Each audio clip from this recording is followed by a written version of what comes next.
poder mostrarles a ustedes lo que me ha servido muchísimo durante todo el periodo que me desempeñé como profesional, especialmente en la Secretaría de Salud, porque también me tocó en muchísimas oportunidades manejar todo lo que era el evento de parasitología, tanto intestinal como. Entonces, para mí, de verdad, es un honor y quiero también agradecerles a los colegas que han dispuesto de su tiempo para aprender cada día más, un poquito más. Entonces, no siendo más, si te parece a la doctora Catalina, podemos dar inicio, ¿cierto? Claro que sí, ya podemos empezar, todo tuyo. Ahí es, perdónenme un momentico y yo comparto la pantalla. Claro que sí.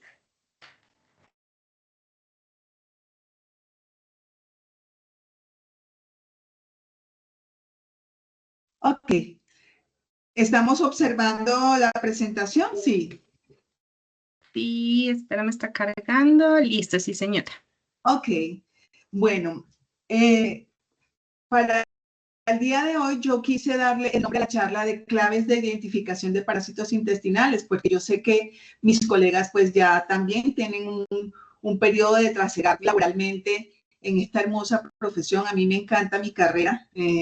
Siempre aquí entre nos, un secreto público, un secreto a voces. Yo pienso que de todos los componentes del ente de la salud, los que más dominamos y tenemos conocimiento de toda la gama somos los bacteriólogos, porque a nosotros nos toca aprender también correlación clínica. Bien, vamos entonces a dar inicio a la charla hablando de qué son los parásitos. Recordemos que los parásitos son aquellos seres vivos que viven a expensa de otro y que durante sus ciclos biológicos pueden salir de él, pueden volver a ingresar y pueden también causar sintomatologías, enfermedades e incluso en algunos casos la muerte. En clínica humana, los parásitos que son de interés son los protozoarios y los helmintos. Los protozoarios son aquellos que se consideran, antes se consideraban animales unicelulares, pero que hoy se les denomina eucariontes. Entonces, ¿qué es un eucarionte? Ay, perdón, ¿alguien tiene que su micrófono? Entonces, todo lo que hemos hablado anteriormente, pues Les estaba recordamos, por favor, inactivar sus de micrófonos para no interrumpir la charla. Gracias. Muy gentiles. Entonces, como les comentaba, los protozoarios anteriormente se consideraban aquellos animales unicelulares. Proto significa primario, primigenio, y zo, animal. Entonces, era como un animalito primario y se consideraba un animal primario porque tenía la capacidad de depredar, de alimentarse, de reproducirse. Bueno, un ser vivo que tenía características del reino animal, pero había una condición especial y era que era un unicelular. Esos unicelulares hoy en día son los que se conocen como eucariontes, y los eucariontes se caracterizan porque tienen una membrana celular, tienen una membrana nuclear y un sistema de membranas que se conocen como organelos, retículo endoplásmico, tienen ribosomas, tienen mitocondrias, bueno, en fin, una cantidad de características que lo ubican como un eucariote, pero para que no nos desubiquemos, los protozoarios son como animalitos primarios. ¿Quiénes constituyen o hacen parte de estos animalitos primarios? Entonces son las amibas, los flagelados, los ciliados y unos que son 100% inmóviles conocidos como coccidios. Luego tenemos otro grupo que nosotros comúnmente los llamamos helmintos. Sin embargo, esta expresión helminto, si uno va a la taxonomía de Linneo o si va a la filogenética de hoy en día, no existe. Todos lo conocemos, todos lo utilizamos, pero dentro de esas dos disciplinas no aparece. Sin embargo, los usamos todo el tiempo para podernos entender dentro de las ciencias naturales. Es así como si yo le hablo de un helminto a un médico, el médico sabe de qué le estoy hablando. Si yo le hablo a un enfermero, él lo sabe. Si le hablo a un médico veterinario, él lo sabe. Si hablo con un agrónomo o un botánico, ellos lo saben. Saben que los helmintos son animales que parasitan a otros seres vivos. Dentro de los elementos de interés en clínica humana tenemos los nemátodos, que los llamamos comúnmente lombrices, tenemos los éstodos, que los llamamos comúnmente tenias, y tenemos los tremátodos, que ya no son tan comunes, que son planos, pero no son segmentados. Ahorita más adelante hablaremos de ellos. Vamos entonces a dar inicio a las claves de identificación. No quise diseñar esta charla como una cátedra para aprender, porque ya ustedes, la mayoría de los conceptos los saben, los tienen claros, los dominan. Solo vamos a hablar de aquellos casos excepcionales en donde, porque dos o más especies comparten morfologías en unos estadios determinados de su evolución, entonces podemos confundirlos a la hora del diagnóstico. Vamos entonces a empezar con las amibas intestinales. Una característica que tienen todas las amibas es que su membrana es refringente. Para que por favor presten especial atención a este diagrama que les estoy compartiendo. Nosotros sabemos que esto es una membrana celular. Acá vemos el núcleo y normalmente esto lo llamamos citoplasma. En las amibas, este citoplasma tiene una característica y es que hay una parte de él que rebasa la membrana. Al rebasar la membrana, da la sensación que estuviera por fuera de ella y por eso se le denomina ectoplasma. Este ectoplasma es como una especie de proyección que hace ese citoplasma hacia afuera y tiene una razón de ser. Es permitir la motricidad o el movimiento o la motilidad de las amibas. Entonces, así las cosas, pudiéramos decir que el citoplasma en las amibas consta de endoplasma, que es el que comúnmente conocemos como citoplasma, y una porción que rebasa la membrana conocida como ectoplasma. Ahora bien, ¿para qué me sirve el ectoplasma si soy una amiba? El ectoplasma me sirve para emitir unas proyecciones citoplasmáticas llamadas pseudópodos o falsos pies. ¿Para qué una amiba emite estos pseudópodos? Para depredar. Acuérdense que estábamos hablando que los protozoarios son animalitos unicelulares o eucariontes primogéneos.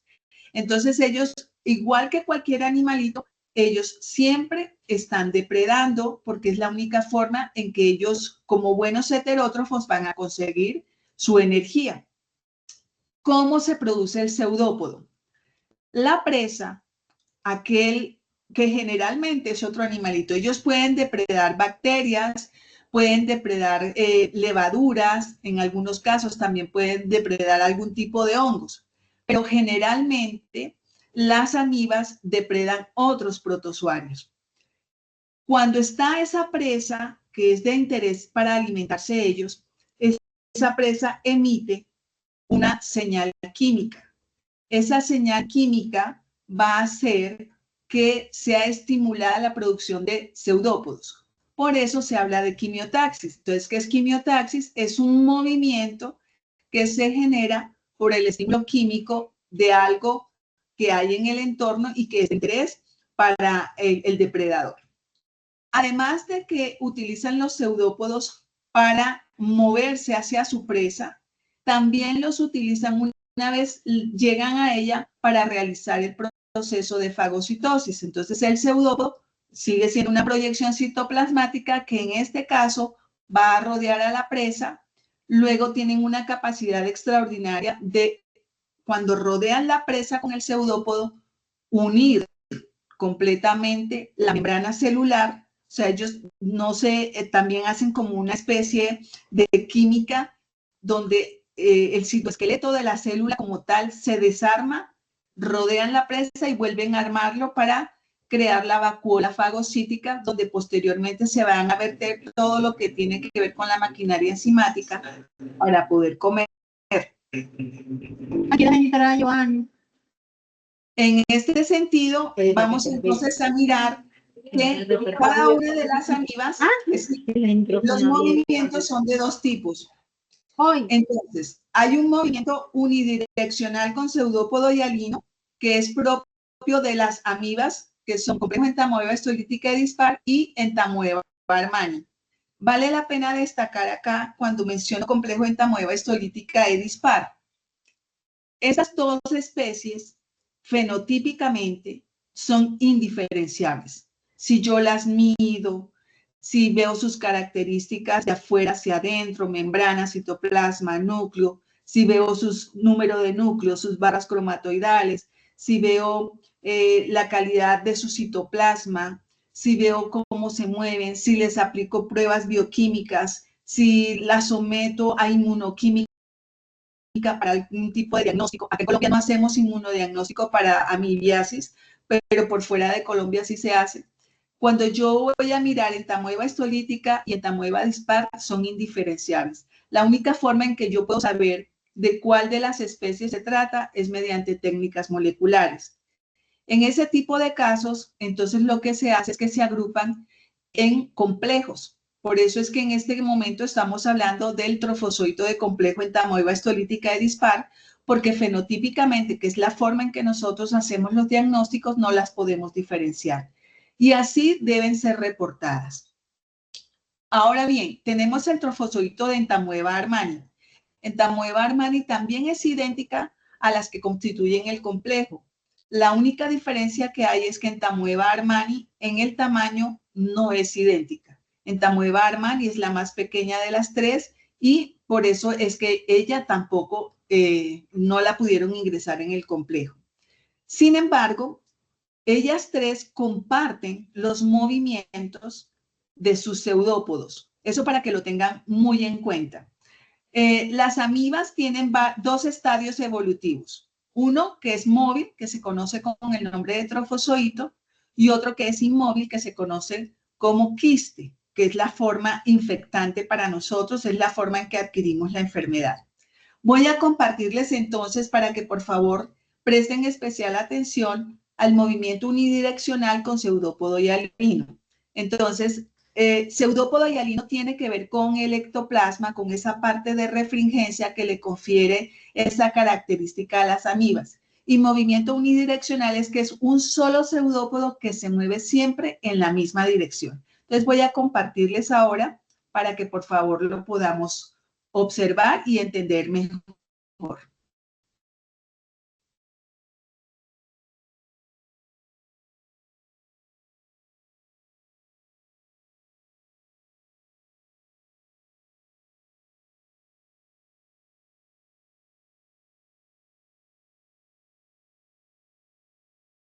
Miren, se está moviendo hacia un solo lado.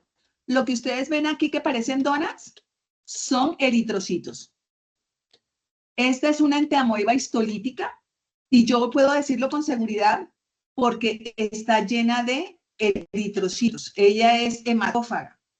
Acá no alcanzamos a ver casi el pseudópodo, pero miren, este pedacito va moviéndose, mírenlo acá, el pseudópodo, cómo lo va emitiendo, es que está súper cargada. Miren el pseudópodo, ya no le caben más eritrocitos. Acá está el pseudópodo en una sola dirección. Miren acá el pseudópodo, mírenlo, y alino.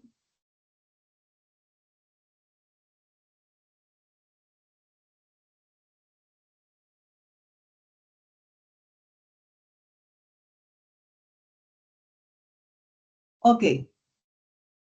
Ese es el pseudópodo hialino. En este caso, ella está en un cultivo donde hay una concentración determinada de eritrocitos y con eso la están alimentando. Pero ¿cómo la veríamos en una muestra de heces fecales en la vida real? Entonces, vamos otra vez a mirar.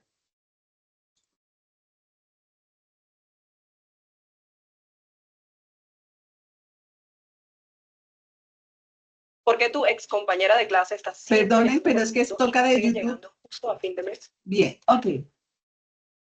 Mírenla aquí, miren el pseudópodo hialino y luego el contenido citoplasmático llena y vuelve y lo emite hacia un mismo lugar. Mírenlo, acá está.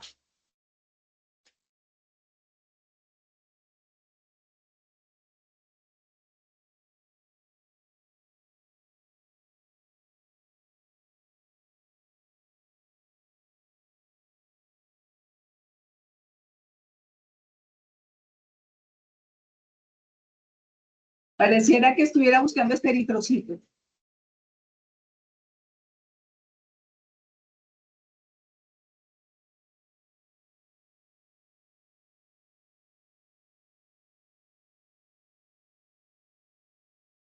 ¿Alguna pregunta hasta ahí con respecto al movimiento unidireccional con pseudópodo y hialino? Pueden hacer las preguntas que ustedes consideren pertinentes. Lo importante es que todo el tema quede aclarado. Ok, entonces, este movimiento unidireccional con pseudópodo y hialino lo tienen entamoeba histolítica, entamoeba dispar y entamoeba Armani. El otro movimiento que existe en las amibas es un movimiento lento, bastante limitado. Pareciera que la dirección no fuera definida. Los pseudópodos emiten al tiempo varios pseudópodos en diferentes direcciones. ¿Quiénes tienen este tipo de movimiento? Los trofozoitos de Entamoeba coli, los trofozoitos de Iodamoeba bushley y los trofozoitos de Endolimax nana. La pregunta que a veces uno se hace es, ¿y entonces cómo sé cuál es cuál? Por ejemplo, en el caso anterior, si es complejo entamoeba histolítica dispar, no hay problema porque en esa están incluidas las dos. Entamoeba Armani es un poco más pequeña, ella mide de 8 a 10 micras y entonces acá en Bogotá sí sé que es obligatorio tener un micrómetro ocular porque hay especies que solamente las diferenciamos por el tamaño. Entonces, en ese caso, toca tratar de medir el trofozoito y de acuerdo al tamaño sabremos cuál de las dos es. En el caso del movimiento limitado con pseudópodos rómodos, que son trofozoitos de Entamoeba coli, Iodamoeba bushley y Endolimax nana, los dos que pudiéramos confundir por tamaño serían Entamoeba coli con Iodamoeba bushley, pero acá hay un pero que es importante, ya es como otra clave de identificación a tener en cuenta. Iodamoeba bushley da la sensación que tuviera un hueco dentro del citoplasma, pero no es un hueco, realmente es una vacuola de almidón que como no está coloreada, pues se ve como si estuviera hueco allí. Entonces, si yo las veo con hueco, es una Iodamoeba bushley. Si la veo grande, es una Entamoeba coli. Y si la veo sin hueco, pero pequeña, es una Endolimax nana. En este momento vamos a mirar cómo se realizan los pseudópodos de Entamoeba coli, que realmente no es que no tenga una dirección definida, sino que para el ojo de nosotros es difícil identificarlo así. Miren acá, todos los pseudópodos que emite son como unos globitos que ya va inflando en diferentes direcciones. Mírenla acá.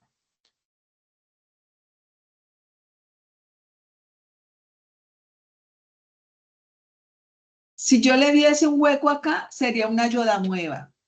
Si la viera mucho más pequeña, sería una Endolimax.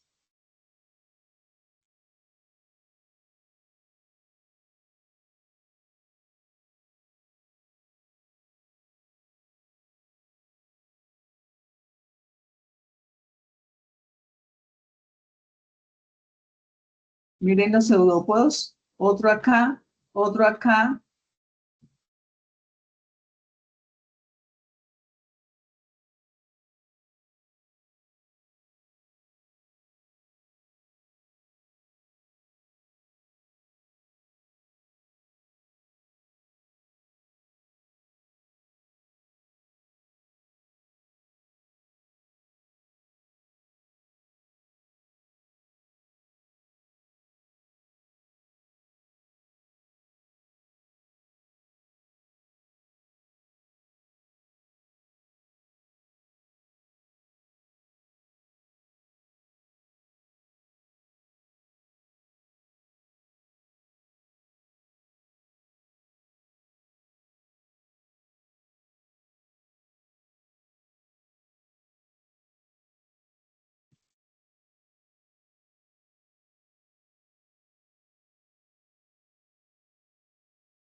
Ahora la pregunta es, ¿si se desplaza? Sí. Acá en este video vamos a darnos cuenta, este video está acelerado como unas 10.000 veces. vamos a darnos cuenta de dónde a dónde se desplaza realmente. Mírenla. Mírenla que está aquí y luego termina como acá arriba. Si se desplaza realmente, lo que pasa es que a nosotros el tiempo no nos da para ver hacia dónde se dirige y cómo. ¿Alguna pregunta acerca del movimiento? ¿Alguna inquietud?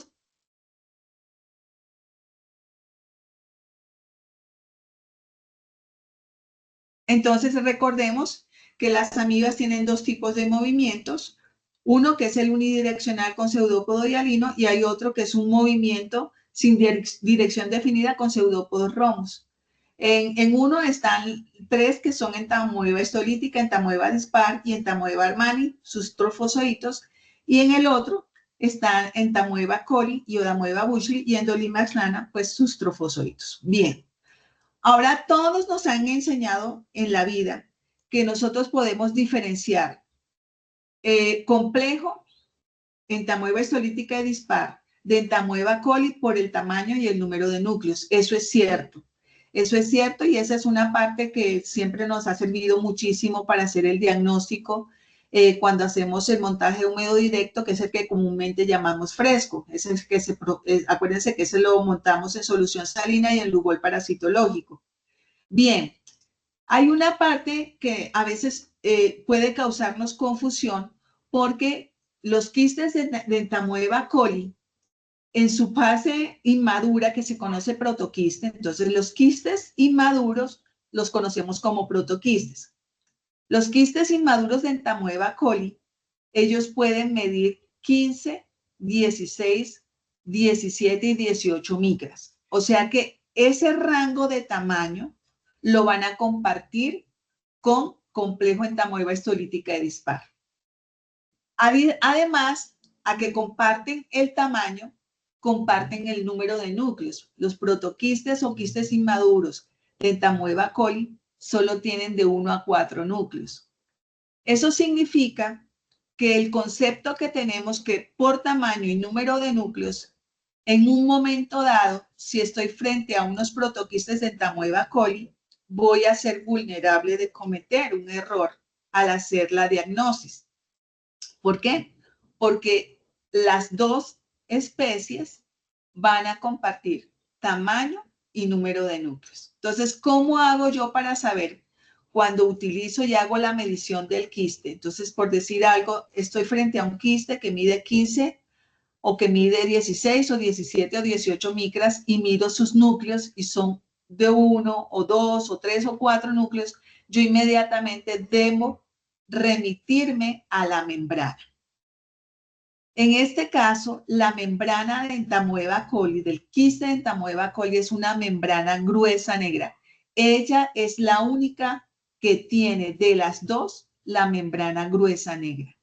Mientras que el quiste de complejo entamoeba histolítica de dispar o el quiste de entamoeba armani, pues van a ser la membrana definida, pero con la refringencia, como si por detrás de ellas estuviera iluminándose un bombillito o una linterna. Ahora, recordemos, la refringencia la da el ectoplasma. Si ven en este caso de acá abajo que estoy mostrando con el punto de inserción, vemos la membrana gruesa, pero también vemos refringencia. Ana, me preguntarán ustedes, pero si tiene refringencia, por eso les recuerdo, todas las amibas tienen membrana refringente a causa del ectoplasma. Pero en el caso de entamoeba coli, que es la que estoy confundiendo o debo diferenciar de complejo entamoeba histolítica de dispar, la membrana gruesa negra es de ella. Complejo no la tiene.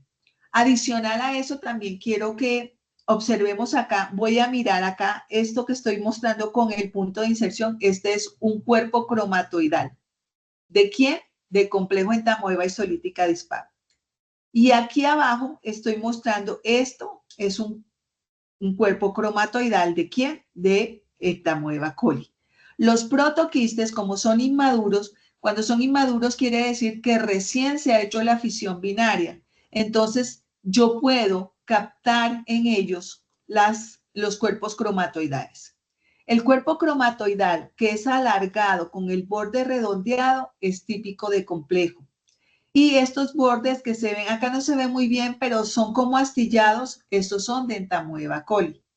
Entonces, aquí ya tenemos varios conceptos que son exclusivos de cada una de las especies y nos permite hacer la diferenciación cuando están compartiendo tamaño y número de núcleos. ¿Alguna pregunta hasta acá?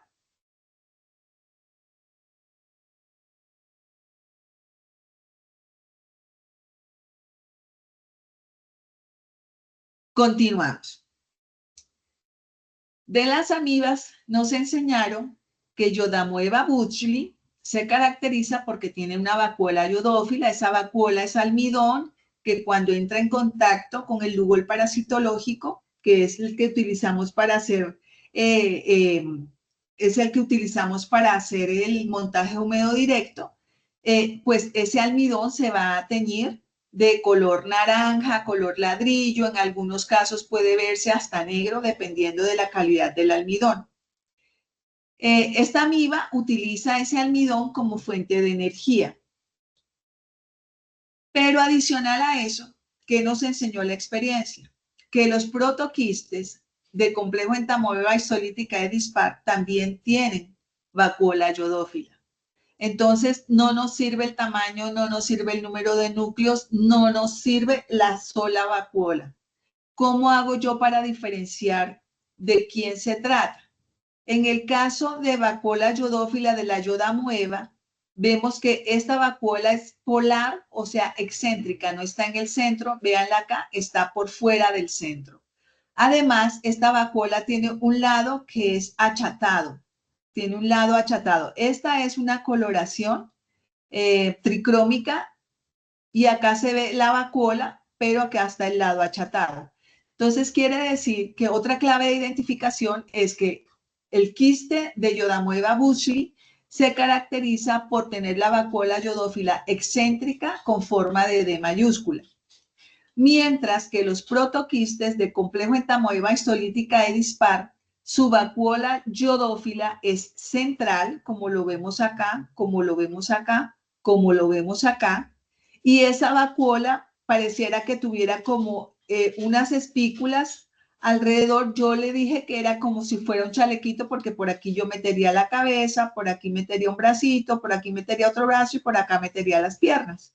Entonces, ¿son ambas vacuolas iodófilas? Sí. ¿Ambas contienen almidón? Sí. Pero son de diferentes especies. Esta, que está aquí arriba, excéntrica, en forma de D mayúscula, Yodamoeba butchley, y esta que está aquí abajo, central, en forma de chaleco, complejo de entamoeba histolítica dispar. ¿Cómo las reporto? Yo al médico no le tengo que decir, sino solo quiste de Yodamoeba butchley o quiste de complejo entamoeba histolítica dispar. A los médicos la experiencia a mí lo que me ha mostrado es que cuantas más cosas le diga, más se confunden y no te van a permitir que fluyas ese día en tu trabajo, porque entonces bajarán 1000 veces a preguntarte y entonces si está enfermo, no está enfermo, si tiene infección, si tengo que darle o no medicamento. Ustedes simplemente van a cumplir. Yo les voy a compartir el nombre de un lineamiento que emitió el Instituto Nacional de Salud en el 2015 y que todavía está vigente, de cómo debo hacer el reporte. Simplemente reporto quiste de Yodamoeba butchley y quiste de complejo entamoeba histolítica dispar. En el caso de las amibas, acá quiste de complejo entamoeba histolítica dispar y quiste de entamoeba coli. No se ponen a darle detalles. Las claves de identificación son para nosotros, para poder llevarlo a un diagnóstico idóneo y confiable. Bueno, ahora vamos a compartir dos microorganismos que no son, no tienen la misma capacidad o el mismo medio de transporte, que es una amiba y un flagelado. La amiba que vamos a confundir generalmente con este flagelado cuando está en su forma atípica, que es el Chilomastix mesnili. Me refiero a esto. Chilomastix mesnili es un flagelado que su forma típica es esta que estamos viendo acá, donde estoy mostrando. Tiene forma de limón, tiene forma de pera, tiene forma de aguacatico, ¿sí? Entonces, cuando tiene forma de pera y aguacate, no hay pierde. O sea, solamente él tiene forma de pera, solamente él tiene esta protuberancia característica de él. El asunto es que hay un 1% de los chilomastics que no tienen esta protuberancia, sino que los voy a ver completamente ovalados o los voy a ver completamente redondos. Y como miden 6 micras, ¿qué nos enseñaron a nosotros? El quiste que mide 6 micras, pues es Endolimax nana. No obstante, cuando ustedes se vean frente a un quiste que sea ovalado o redondo de 6 micras, deben mover muy bien el tornillo micrométrico de su microscopio buscando lo que nosotros conocemos como surco en espiral y una cantidad de pelitos que hay por dentro que son restos fibrilares. ¿Qué son estas estructuras? Son los flagelos que él no los pierde cuando se enquista, sino que los incorpora dentro de su citoplasma. Endolimax nana no tiene ni surco en espiral ni filamentos polares, pues porque es una amiba. Solamente tiene granulaciones finas, granulaciones chiquitas. Entonces, aquí va otra clave de identificación para poder diferenciar quistes de protozoarios que midan 6 micras. Debo mover muy bien el tornillo micrométrico en busca o de la ausencia o la presencia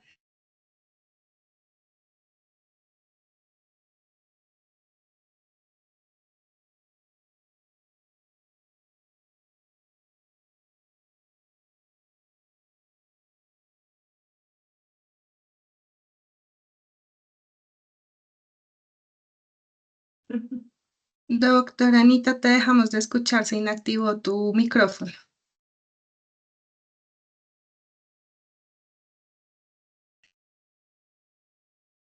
Oh, por Dios. ¿Ya ahora sí me escuchan? Sí, señora, ahora sí.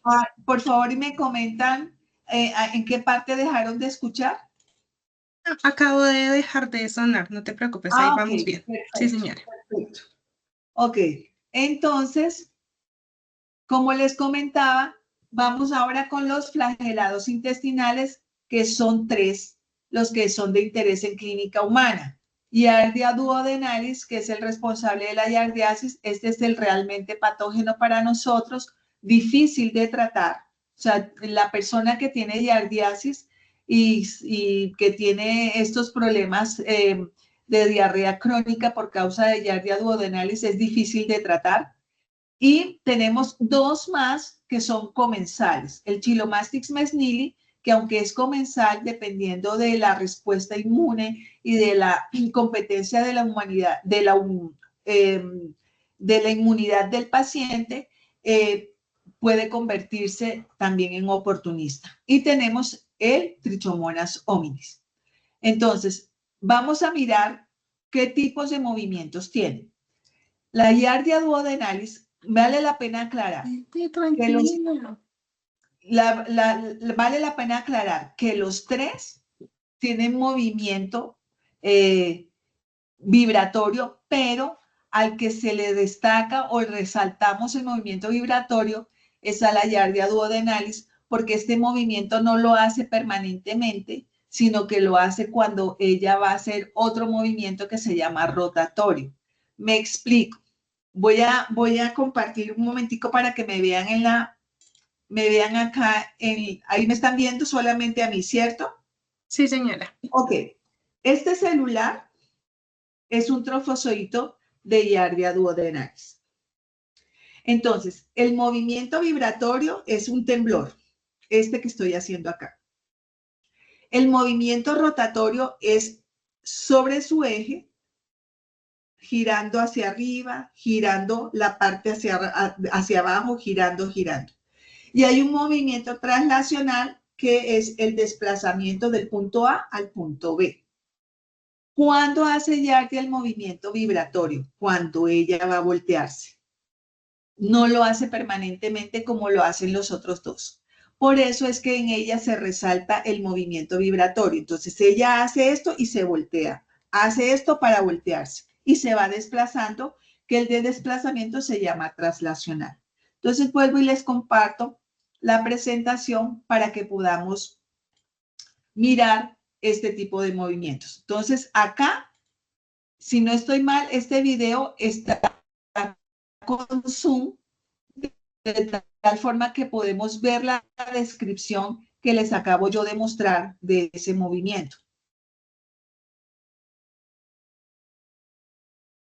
Ah, no, estas son las yardias como las veríamos nosotras. Logramos ver que se voltean, se dan vuelta y hay algún temblor, pero miren cómo se mueven de rápido en el campo microscópico. Ese es un movimiento de la yardia, como lo veríamos en la vida real. Afortunadamente ahora tenemos los teléfonos inteligentes y nosotros podemos grabar los videos y podemos hacerle zoom a esos videos para poder ver con más detalle cómo es que se desplazan, cómo es que se mueven. Puede ser martes, un viernes, incluso un día festivo. Llegan el... Bien, entonces vamos a mirarla acá. Mírenla aquí. Miren cuando va a girar cómo tiembla.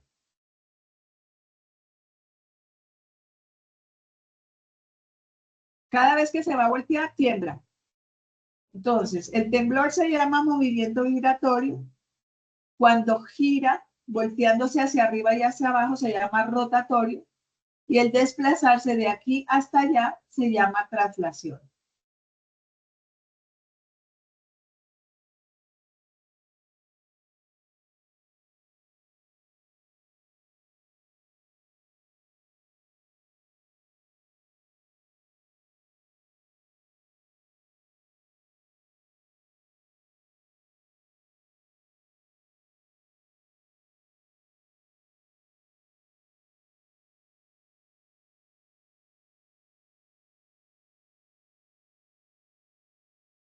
Ahora no pude quitar a este señor de acá. Ok.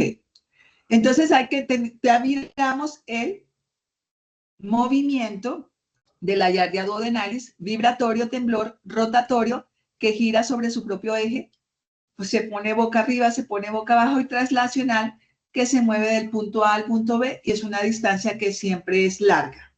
Chilomastix mesnili, él tiene un movimiento rotatorio y traslacional, pero no se desplaza tanto como lo hace la yardia, perdonen un momentico, no lo hace tanto, ay, no me dejó entrar a ese. Bueno, les quedo debiendo este. Y ese es el de Trichomonas hominis. Trichomonas hominis solamente tiembla, no se desplaza. Trichomonas hominis no se desplaza a ningún lado. Ella tiembla y gira sobre sí misma, ahí en un mismo punto. Mírenlas aquí.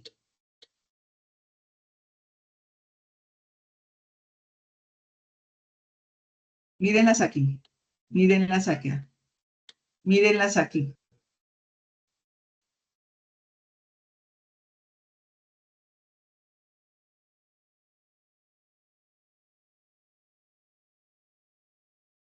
Giran sobre sí.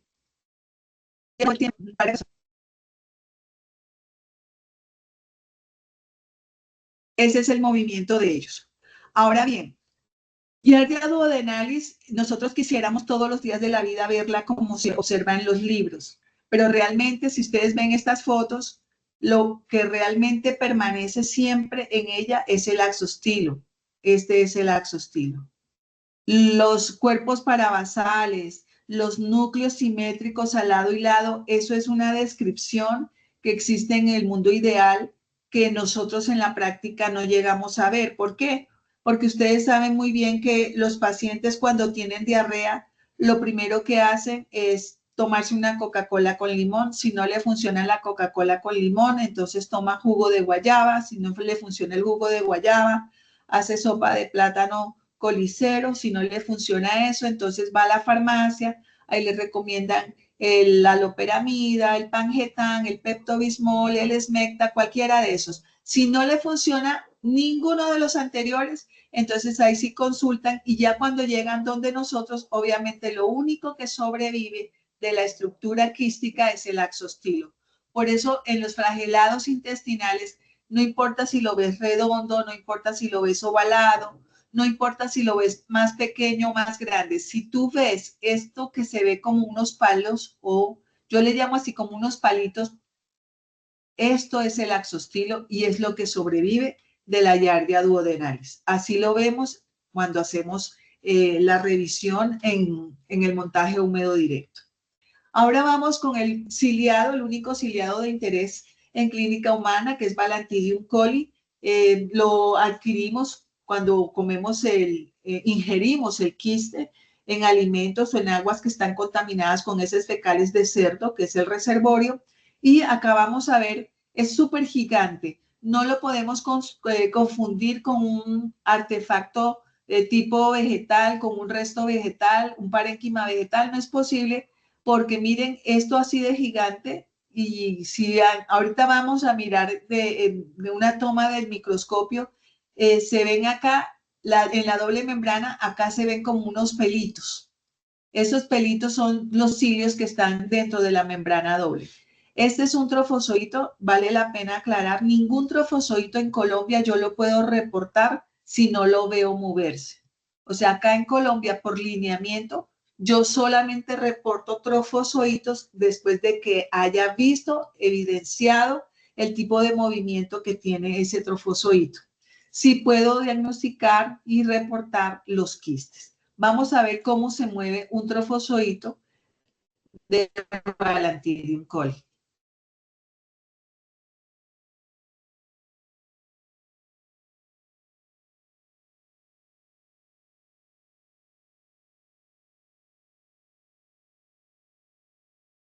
Es gigante. Para las estructuras que estamos acostumbrados a ver, es gigante. Parece un pescado.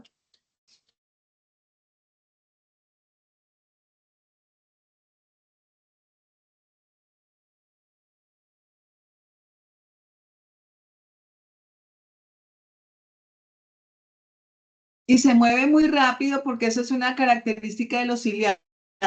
Ellos son los que más se mueven velozmente dentro de los protozoarios. Y vamos a ver ahora el quiste, cómo lo observaríamos en la vida real.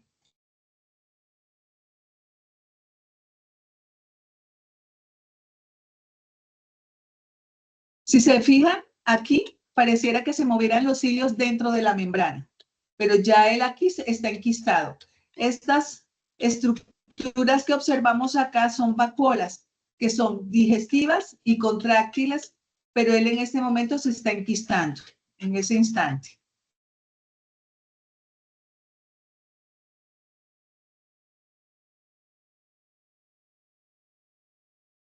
Bien.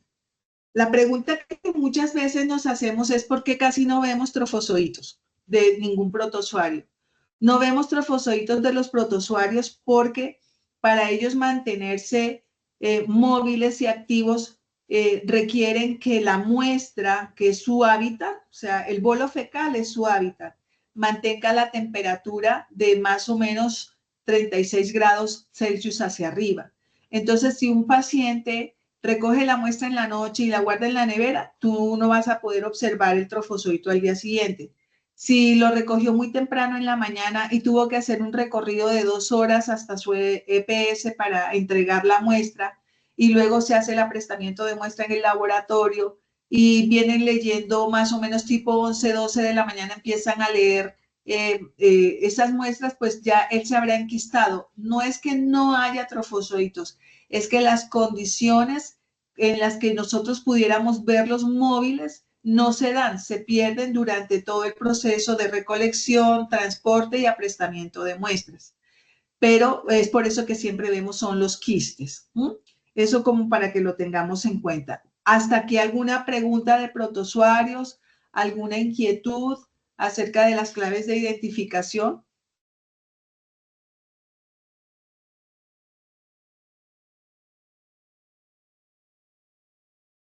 Bueno, vamos entonces a entrar con los helmintos y de los helmintos vamos a ver los nemátodos.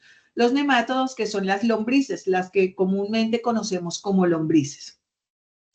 Este huevo es inconfundible, es el huevo de Trichuris trichura, que su nombre común es tricocéfalo.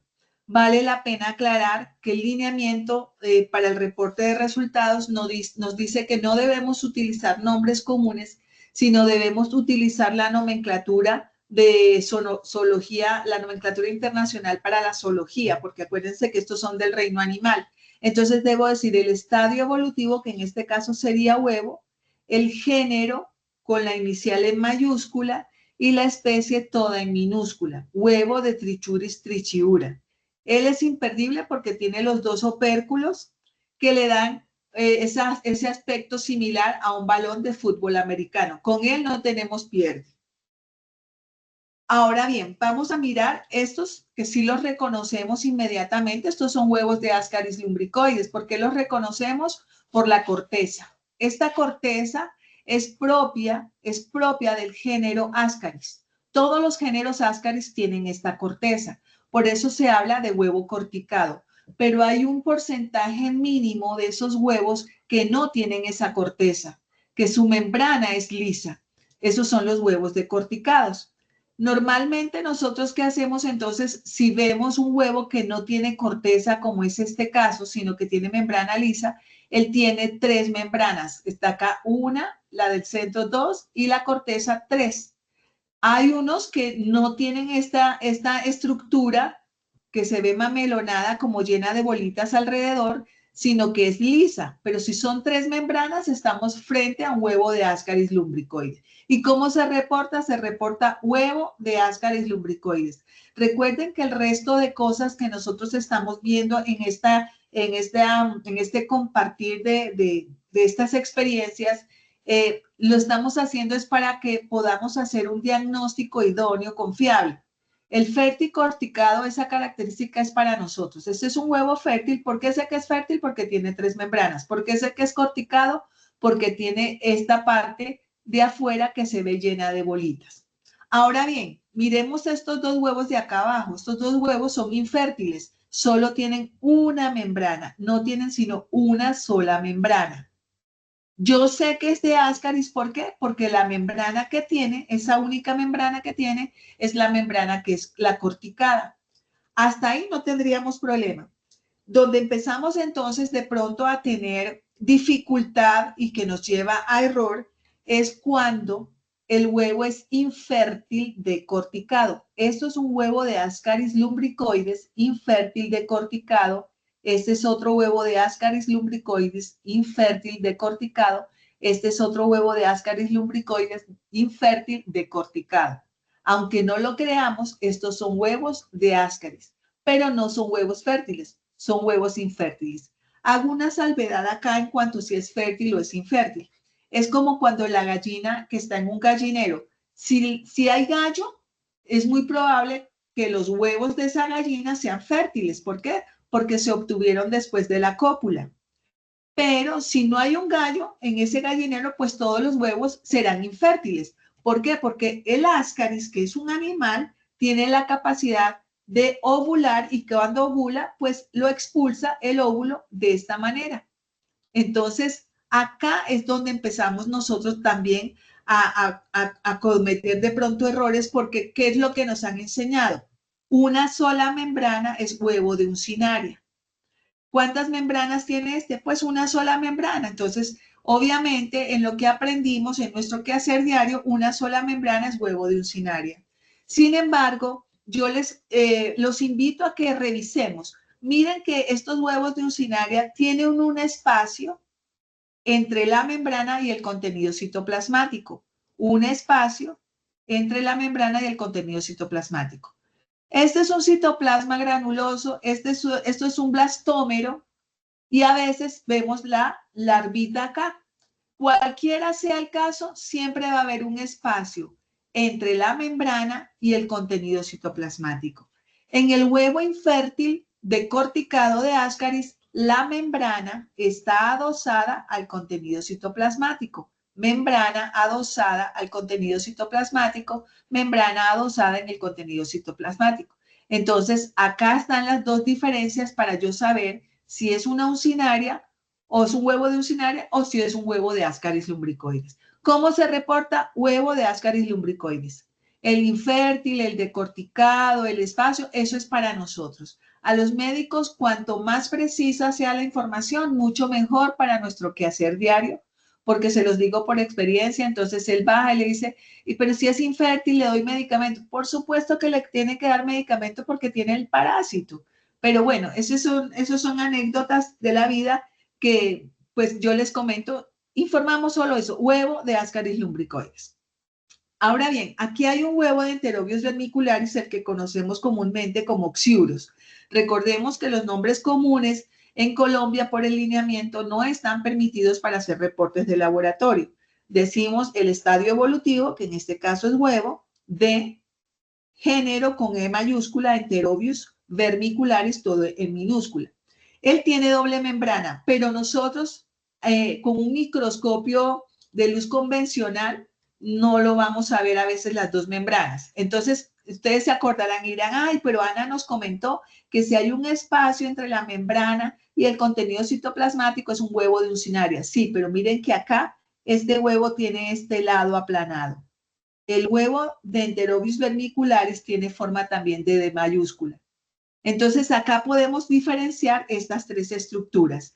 ¿Alguna inquietud con respecto a estos huevos de nemátodos?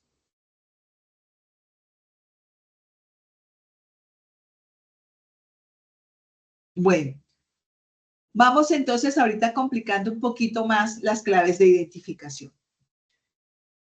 Existen entonces las uncinarias, que las uncinarias reúnen dos géneros con sus especies, que son Ankylostoma duodenale y el Necator americano. Las uncinarias por sus huevos no se diferencian, por sus larvas tampoco se diferencian. Estos dos, Necator americanus y Ankylostoma duodenale, solamente se diferencian en sus etapas adultas, que esas casi nunca las logramos ver. Ahora bien, existe otra que tiene las mismas características de sus huevos, exactamente iguales, tiene las mismas fases larvarias y se llaman igualitas, exactamente iguales que es Strongyloides stercolaris.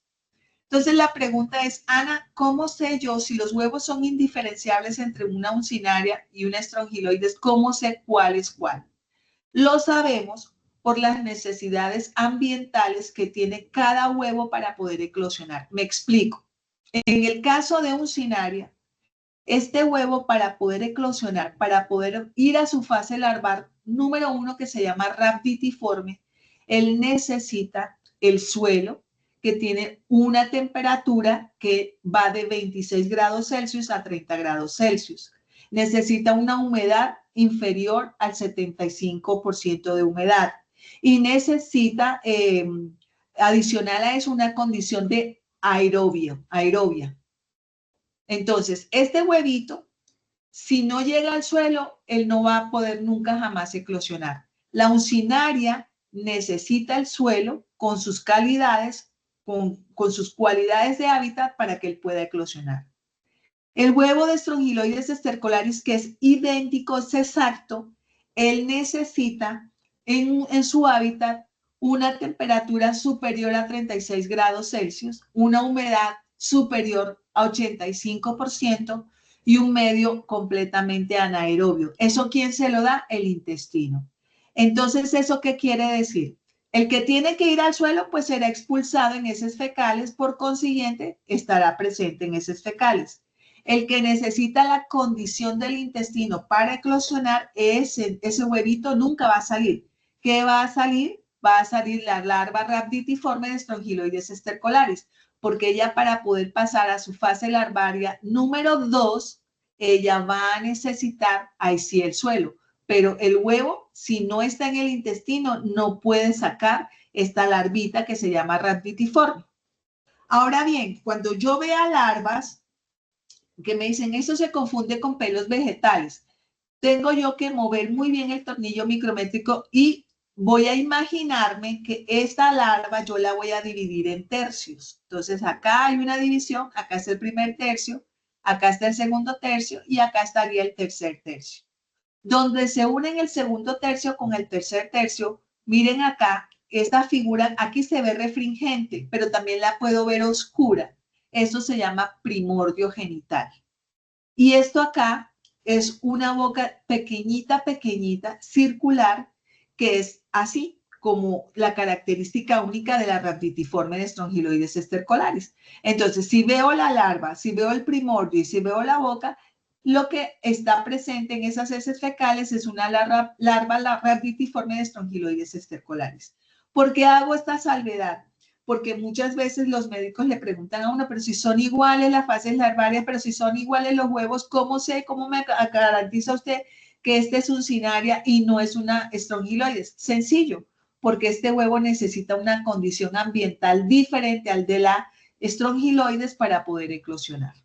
¿Preguntas hasta acá? ¿Alguna inquietud que tengamos que resolver con respecto a los huevos de uncinaria y los huevos de estrongiloides estercolaris?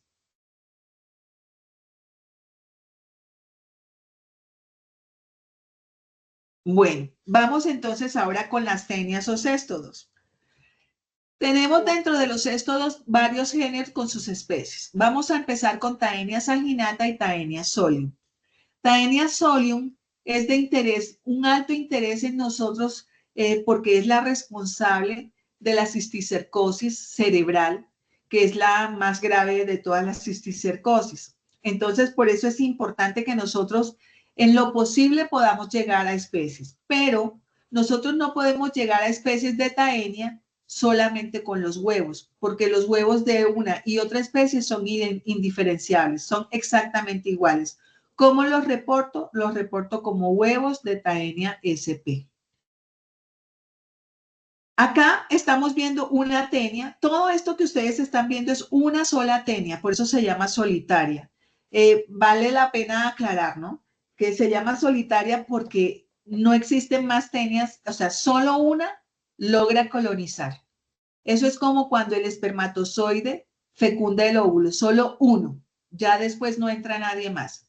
Pareciera que ella hiciera algún estímulo químico que impide que las otras oncosferas puedan sacar sus escólex y aferrarse al endotelio intestinal.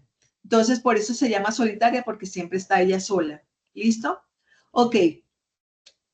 Acá, este punto chiquitico que vemos es lo que se conoce como escólex, mal llamado cabeza. A mí no me gusta llamarlo cabeza porque como esto es del reino animal, entonces uno dice, es un animal, si tiene cabeza debe tener ojos, debe tener boca, debe tener algo para succionar. No. Evidentemente, ¿qué es esto? Este escólex, ¿qué es? Es solamente un aparato de sujeción. Es un aparato altamente sofisticado para sujetarse firmemente al endotelio intestinal. Luego, si se dan cuenta, miren lo delgada que se ve acá. Todo esto que ya va alargándose, alargándose, alargándose, alargándose, es el estróbilo. El estróbilo está constituido por muchos segmentos que a su vez se llaman proglótides. Esto es una proglótide. A medida que se alargan, a medida que se alejan del escólex, estas proglótides van madurando. ¿En qué sentido? Las tenias, ¿qué es una tenia? Es un animal que está conformado por un aparato de sujeción llamado escólex y miles de aparatos reproductores llamados proglótides. Eso es la tenia. La tenia vive solamente para reproducirse. Cuando la proglótide está madura, llena de huevos, ella se desprende de todo esto, o sea, todo este larguero que vemos aquí se llama estróbilo, todo este larguero. Y este estróbilo está constituido por muchos segmentos que se llaman proglótides. Estas proglótides, cuando están llenas de huevos, se separan de todo el estróbilo y son expulsadas en las heces fecales. Entonces, ¿cómo puedo yo identificar o diferenciar una Taenia saginata de una Taenia solium? Yo tengo dos formas para hacerlo. Una, mediante las características del escólex, que es muy difícil porque casi nunca es expulsado. El escólex casi nunca es expulsado. Y si es expulsado, no mide más que una cabeza de alfiler pequeño. Entonces tú no lo puedes ver en el bolo fecal, nunca lo vas a ver. Pero si yo tuviese la posibilidad de mirar esos escólex, son diferentes. El escólex de la Taenia solium tiene 4 ventosas, estas son ventosas, tiene 4 ventosas, pero además tiene un sistema de ganchos que le permite sujetarse indefinidamente en el endotelio. Entonces, todo podrá acabarse cuando tú tomas el antiparasitario, cuando te dan el remedio. Todo esto que tú ves aquí son segmentos que se van convirtiendo en proglótides, que van madurando y se van separando. Pero todo esto, cuando tú tomas el remedio, sale, se deshace. pero esto queda inmerso en el endotelio esperando a que pase el efecto del medicamento, baje la concentración para volver a sacar las proglótides en su estróbilo. En la Taenia saginata sí tiene 4 ventosas, pero no tiene esto que se llama rostelo o sistema de ganchos. Yo las pudiera diferenciar así, pero no es posible por la razón que les comenté, que eso es imposible que sea visto a nivel de heces fecales. Las proglótides sí son expulsadas. ¿Y cómo las ve el paciente? El paciente dice, ay, boté un pedazo de pasta, porque si tú ves una proglótide en la vida real, parece un pedazo de espagueti, parece un pedazo de tallarini. Entonces, cuando ellos llevan ese pedazo de espagueti o tallarines, yo tengo que hacerle un procedimiento que se llama aclaramiento de la proglótide, y cuando ya sé qué es aclarar, es simplemente volver tan delgada esa proglótide que cuando yo miro con una lupa, voy a mirar estas estructuras que están acá. Entonces, aquí, esto que está en el centro es el útero de la proglótide. Este es el útero. Y todos estos pedacitos que llegan al útero se llaman ramas uterinas. Entonces, la Taenia solium siempre tiene menos de 12 ramas por lado. Miren, yo cuento solamente un lado. ¿Y qué cuento? Solamente la rama que sale del útero. Entonces, tengo 1, 2, 3, 4, 5, 6, 7 y 8. Por un solo lado, 8. Miren acá en Taenia saginata, este es el útero. Voy a contar un solo lado. Las que salen 1, 2, 3, 4, 5, 6, 7, 8, 9, 10, 11, 12, 13 y 14. Más de 12 ramas uterinas. Esa es la fundamental. Vean este pedazo que pareciera una boca dando un beso. Esto es el cirrum o atrio genital. Dicen que la saginata sí lo tiene. Ambas lo tienen, solo que en la saginata es más pronunciado que en la solium. Por eso dicen que la saginata sí lo tiene y esta no, pero sí ambos lo tienen porque acá es para ellas con otras proglótides hacer fecundación también. O sea, ella se puede autofecundar porque aquí estamos viendo solo ramas uterinas. Y todo esto negro no es que yo le eche un tinte, son los huevos. Todo esto negro son huevos. Eso está lleno de huevos y por eso es que se desprende la proglótide, porque está lleno de huevos. Pero aquí, además del aparato reproductor femenino, también hay aparato reproductor masculino que no lo alcanzamos a ver acá. Y ella se puede autofecundar, esta proglótide se autofecunda solita. Pero a veces ella puede buscar otra proglótide de la misma tenia y hacen intercambio de material a través del cirrum o atrio genital. ¿Cuáles son los otros cestos de interés? Tenemos Hymenollepis nana. Hymenollepis nana es la más común. Acá vemos como unas especies de pelitos. Esto se llama oncosfera. Y esta oncosfera que está dentro de la membrana, en la Hymenollepis nana tiene unos pelitos que se llaman filamentos polares. Hymenollepis diminuta no tiene esos pelitos, no tiene esos filamentos polares. ¿Y cómo me las pude yo aprender? Bueno, entonces la enana está despeinada haciendo como una asociación y además descubrí que la diminuta, que es esta, Hymenollepis diminuta, es más grande que la enana. Por eso se necesitan los micrómetros oculares para poder hacer las mediciones. Bueno, también es muy común confundir el huevo de un tremátodo, que en este caso es fasciola hepática, con un cesto, en este caso es la tenia del pescado, que se conoce como Diphyllobotrium latum. ¿Por qué? Porque a uno le enseñan, tiene un solo opérculo, aquí hay un solo opérculo, aquí hay un solo opérculo, y es de color marrón, y es de color marrón. Si yo me quedo solamente con esos dos criterios, pues voy muy probablemente a nombrar la una como si fuera la otra, pero son realmente diferentes. Este es un tremátodo, mírenlo acá el adulto, tiene forma de hoja. Se llama tremátodo porque tiene bocas o aberturas acá, en la boca, acá en el vientre. Tienen aberturas que son como unas especies de ventosas. Eso es muy similar a las sanguijuelas. A esas sanguijuelas, a las babosas. Ellos son, o sea, son como las babosas y como las sanguijuelas. Y ellos se adhieren a los endotelios de las venas con estas aberturas, que son las que tremátodos traduce que tiene aberturas. Esta pone este tipo de huevo que es súper gigante, miren lo grande que es, puede medir de ancho 63 a 90 y de largo 130 a 150, mientras que el huevo de la tenia del cestodo mide de largo 40 a 50, de 58 a 76 y de ancho 40 a 51. Acá está el adulto, miren, este es el escólex y acá están las proglótides más anchas. Vamos con los que son 100% inmóviles. Entonces tenemos los coccidios que también son protozoarios y los dejo siempre de último porque es que ya uno con ameba, con flagelado, con ciliado, ahora vamos con los que son 100% inmóviles. Yo los voy a ver en solución salina y en Lugol de esta manera. En el caso de Cryptosporidium es importante, acá en el caso de ellos, que ustedes vean que el tamaño es el que me va a permitir diferenciarlo. ¿Cómo sé yo cuando hago un montaje o modo directo o en fresco que estoy posiblemente frente a un coccidio? Porque voy a ver más de 5 levaduras por campo microscópico. Lo más probable es que yo no esté frente a levaduras, sino frente a un coccidio.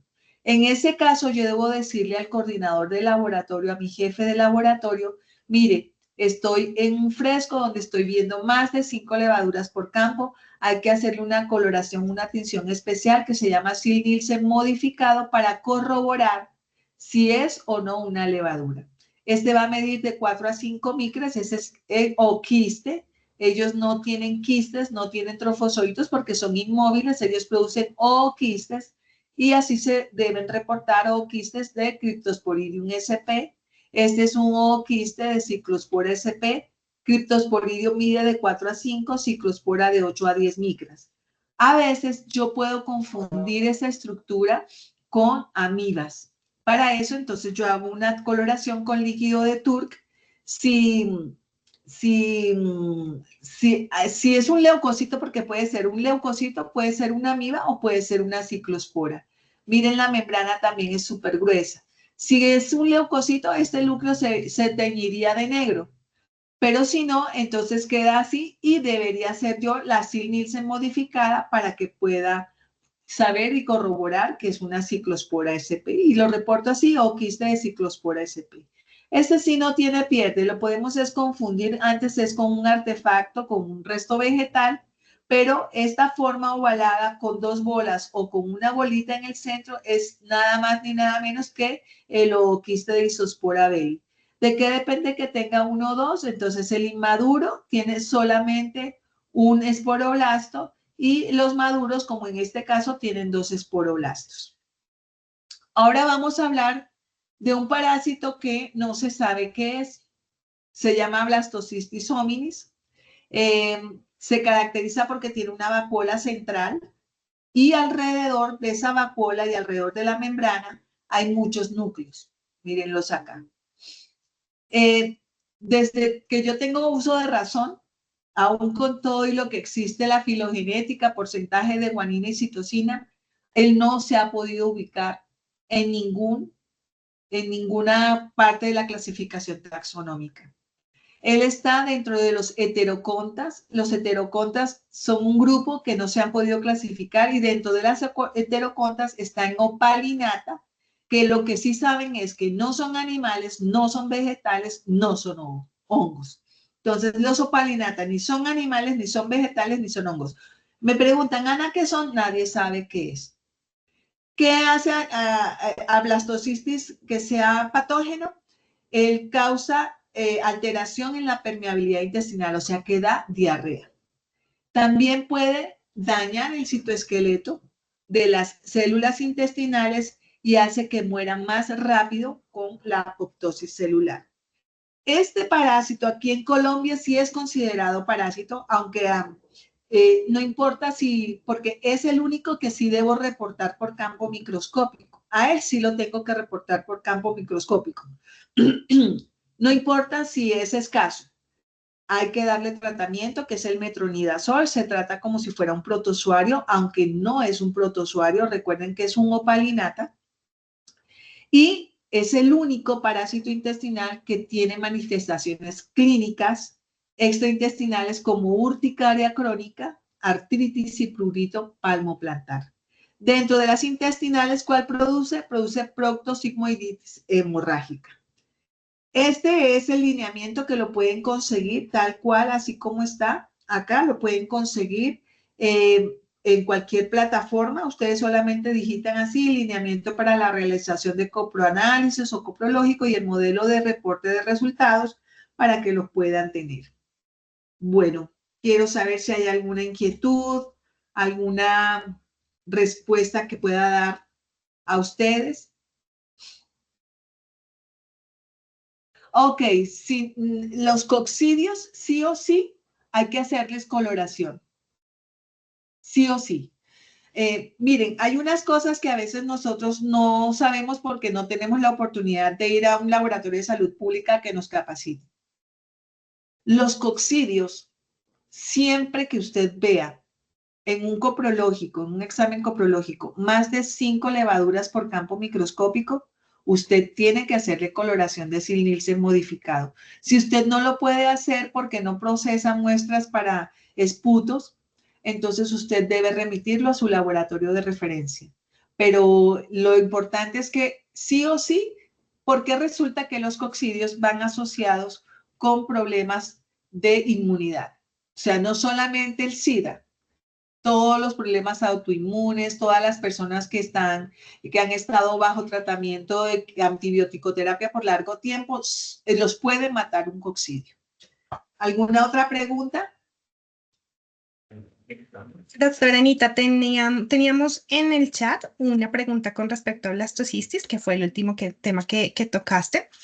Nos pregunta también la doctora Dali Maritza Morales si se debe realizar conteo de los huevos o solo con reportarlos es suficiente.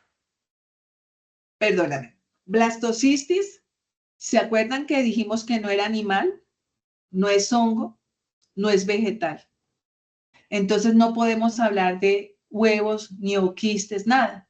Nosotros solamente reportamos blastocistis hominis. No se le dice estadio evolutivo porque no sabemos qué es. Hay que reportarlo. Hay que reportarlo y el médico debe darle tratamiento. Perfecto. En cuanto a esta otra preguntita, ¿se debe realizar el conteo de los huevos o solo con reportarlos es suficiente? En los huevos. Entonces, cuando tenemos los huevos del Mintos, nosotros solamente decimos examen coprológico positivo para huevos de Ascaris lumbricoides, de Trichuris trichura, pero no hay que contarlos. Los recuentos de huevos solamente se hacen para estudios de brotes o para estudios epidemiológicos y se utiliza una técnica que se llama CATO-CATS, que esa es otra historia y es otro proceso que hay que hacer. Tenemos otra pregunta, doctora Ana, para confirmar, ¿no existe trofosoditos de amebas sin movimiento? No pueden reportar. Sí existen. O sea, recordemos que sí hay trofosoditos, porque si hay quistes, hay un estadio previo que se llama trofozoito.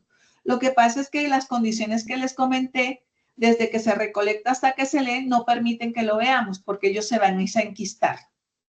Pero sí hay trofozoitos. Pero si yo no lo veo el movimiento que les compartí ahí, yo le mando después la presentación a la doctora Catalina. No sé si de pronto Sigma considere que sea pertinente que lo tengan ahí presente ellos como para su diario qué hacer. Si yo no veo el movimiento del trofozoito, yo no lo debo reportar.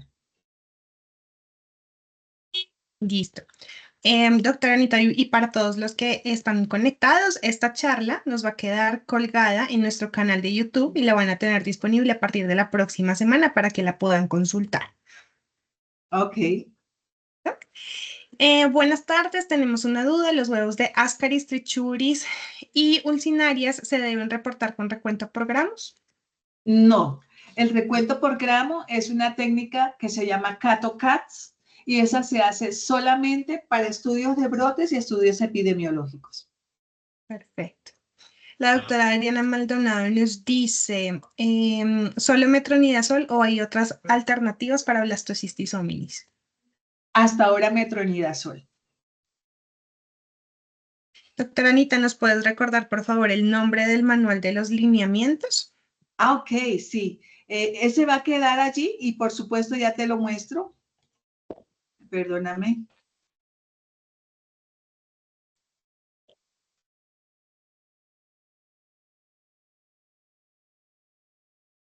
Lineamiento para la realización de coproanálisis o coprológico y modelo de reporte de resultados como examen de diagnóstico en el laboratorio clínico.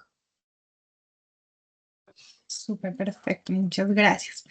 Última pregunta, si yo veo un parásito con pseudópodos, ahí se me movió el chat, permítanme un momento, ¿tampoco lo puedo reportar? No, si tú ves los pseudópodos, o sea, si ves el movimiento, ya creo entender la pregunta. Algunas veces, cuando yo aplico la gota de Lugol, el yodo inactiva el trofozoito y el trofozoito se queda como una momia, como si estuviera jugando a congelados. Yo no puedo reportar ese trofozoito. No lo puedo reportar. Listo. Bueno, creo que tenemos esta última preguntita, ¿de qué otra forma se puede diferenciar ciclospora de ciclosporidium? Cryptosporidium y ciclospora. Cryptosporidium mide de 4 a 5 micras. La coloración de Cryptosporidium en las áreas donde está la cromatina se ve reteñida, como cuando un niño de preescolar retiñe al colorear, así se ve esa coloración de la fuchsina fenicada. Mientras que ciclospora mide entre 8 y 10 micras, o sea, ya el tamaño es diferente, pero la coloración es parchuda. No sé si ustedes alguna vez han coloreado usando como soporte pavimento o ladrillo. ¿Se acuerdan cómo queda parchudo, veteado la coloración? Así se ve esa coloración de ciclospora. Se diferencian por tamaño y por la calidad como toma el pigmento de la fuchsina fenicada. Súper, perfecto. Todas las que Listo. tienen, Cata, no tengo problema, no tengo lío. Bueno, esta pregunta, el doctor Davis Smith nos pregunta, entonces solo se reportaría huevos de uncinaria, nunca estrongiloides. No, nunca. Apréndanse, o sea, el único ciclo vital, yo le digo a mis estudiantes, el único ciclo vital que nos sirve a nosotros en la práctica del laboratorio clínico, porque otra cosa es si vas a dictar una clase, si vas a dedicarte a investigación, si vas a dedicarte a ciencias farmacéuticas, pues tienes que saberte todo como es. Pero para la vida diaria de nosotros en el laboratorio clínico, el único ciclo vital que nos sirve sí o sí en parasitismo intestinal es el de la uncinaria y el de la estrongiloides, porque ese es el que me dice de quién es el huevo. Entonces, uncinaria, huevos, es lo que veo en heces. Strongyloides estorcolaris, larva rhabditiforme, es lo que veo en heces. Perfecto. Y listo, doctora Anita, creo que ya no tenemos más preguntas en el chat. Tenemos muchos mensajes de felicitaciones por la capacitación y de agradecimiento de varios de nuestros participantes. A todos los que estuvieron conectados durante este tiempo, muchas gracias. Recordarles que en el chat está el link del el certificado de participación de esta capacitación. Nuevamente recordarles que va a estar colgada la próxima semana esta capacitación en nuestro canal de YouTube. Y que vamos a estar también con otras charlas, pueden estar pendientes de estas charlas a través de nuestro Instagram, @sigmaqc. Ahí estamos poniendo todos los eventos para ustedes, nuestros participantes. Muchas gracias por su tiempo, que tengan una buena tarde. Doctora Anita, muchísimas gracias. Excelente capacitación. Con todo gusto, que estén muy bien. Un abrazo para todos y bendecido resto de semana. Gracias. Muchas gracias, Doc, que estés muy bien. Buena tarde para todos.